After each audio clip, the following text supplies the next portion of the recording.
February 21st, 2023. In one of the wealthiest cities on Earth, something unimaginably violent happened. At first, no one noticed.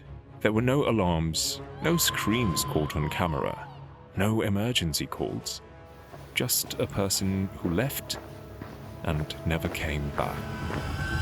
2 days later, police entered a rented house on the outskirts of Hong Kong. It wasn't a crime scene in the usual sense. There was no chaos, no signs of panic. Instead, investigators found tools, equipment, objects arranged with purpose. Cooking pots, cutting instruments, plastic sheets, and inside a refrigerator, human remains. This wasn't a murder driven by rage. It was organized, prepared, and carried out by people who knew exactly what they were doing. Only later would authorities confirm the victim was a 28-year-old public figure, someone known for wealth, influence, and visibility. Someone who believed she was safe, because the people responsible weren't strangers. They were people she had trusted, people who had access, patience, and a reason to make her disappear. This is the true story of one of Hong Kong's most disturbing modern crimes, a case that exposed how quickly generosity can turn into entitlement, and how the most terrifying betrayals don't come from the shadows, they come from inside the family. Abby Choi was a well-known figure in Hong Kong's elite social circles, a socialite, a fashion icon, a philanthropist. She was young, wealthy, and publicly admired, often photographed at high-profile events, dressed in couture, smiling for cameras. But behind the curated images and glossy magazine spreads, Abby lived a surprisingly private life. She focused on her children. She donated to charities quietly. She avoided public controversy. Those who knew her described her as kind, soft-spoken, almost too trusting. And that trust would eventually become the most dangerous thing about her. Years earlier, Abby had divorced her first husband, Alex Kwong. The separation was supposed to be clean. It wasn't. Instead of cutting ties, Abby continued to support him financially. Not just him, but his entire family. She purchased luxury properties in their names, paid their living expenses, ensured they were comfortable, secure, and never truly forced to stand on their own. She even allowed them to remain close to her children. From the outside, it looked like generosity, a woman trying to keep peace for the sake of family harmony. But behind closed doors, that generosity slowly transformed into entitlement. The Kwong family came to believe the money wasn't help, it was owed. And when Abby decided to take control of her own assets, when she planned to sell a property they had been living in, that belief turned deadly. On February 21st, 2023, Abby Choi was last seen alive. She was scheduled to pick up her daughter from school, a routine moment, a normal day. She never arrived. At first, no one panicked. Traffic delays were common, schedules changed, phones died. But hours passed. Her phone went silent. Messages went unanswered.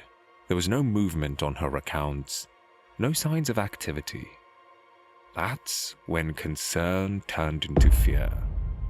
A missing persons report was filed. Police began retracing her final movements, every camera, every vehicle, every step. What they uncovered would lead them somewhere no one expected.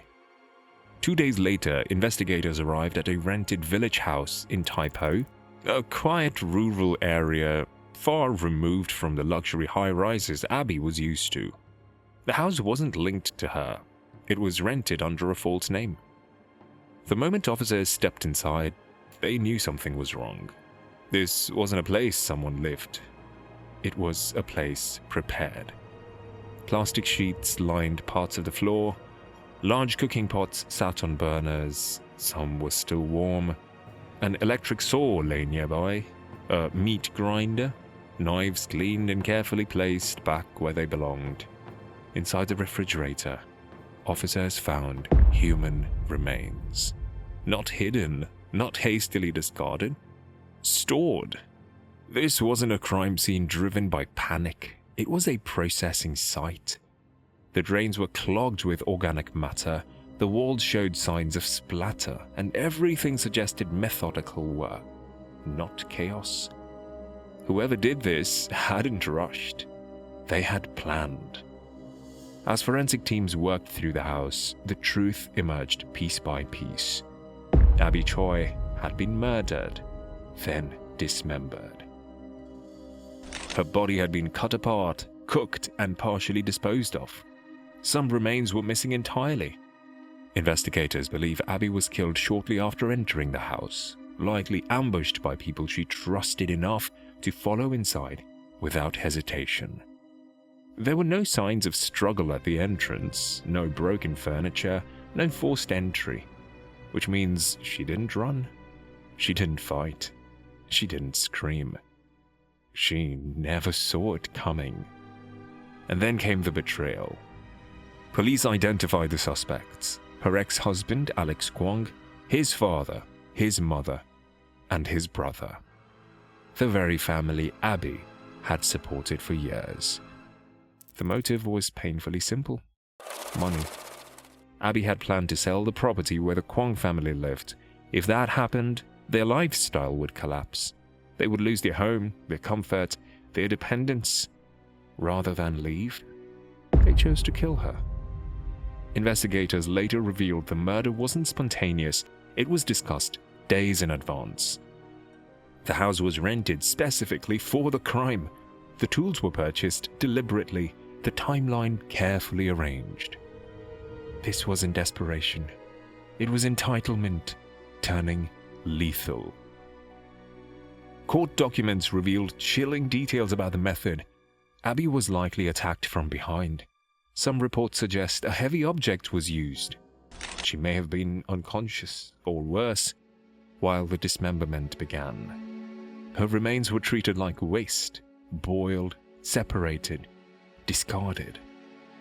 Police later found fragments of her body in multiple locations across Hong Kong. Some parts were never recovered. As the investigation closed in, the suspects attempted to flee. Alex Kwong was arrested while trying to escape Hong Kong by speedboat. He carried large sums of cash. His parents were arrested at the house, calm, composed. The brother was taken into custody days later. What disturbed investigators most wasn't just the brutality of the crime, it was the lack of remorse. Court documents described the family as detached, almost irritated by the inconvenience of being arrested. There was no emotional breakdown, no visible regret, just silence. News of Abby Choi's murder spread rapidly across Hong Kong and then the world. Not just because of how violent it was, but because of who committed it. This wasn't a stranger. This wasn't a random attack. It was family. The case shattered the illusion that wealth provides safety. Money didn't protect her. Fame didn't protect her. Kindness didn't protect her. If anything, it made her a target. One question continues to haunt the case. Why didn't Abby see it coming? Friends later revealed she was trying to maintain peace, trying to keep everyone comfortable for the sake of her children. She believed generosity would prevent conflict. But to the people who killed her, it only reinforced the belief that they were entitled to everything she had, even her life. Abby Choi left behind 4 children, children who will grow up knowing their mother wasn't just murdered, but betrayed by people she once trusted most. The trial continues, the legal process slow and methodical. But no sentence, no verdict. The most terrifying monsters don't hide in the dark. They sit at the table, They accept your help. They smile back at you. And when they decide you're no longer useful, they destroy you. Abby Choi trusted the wrong people, and they didn't just kill her, they erased her. And the most disturbing part, they almost got away with it. If one detail hadn't gone wrong, her disappearance might have been written off as something else entirely.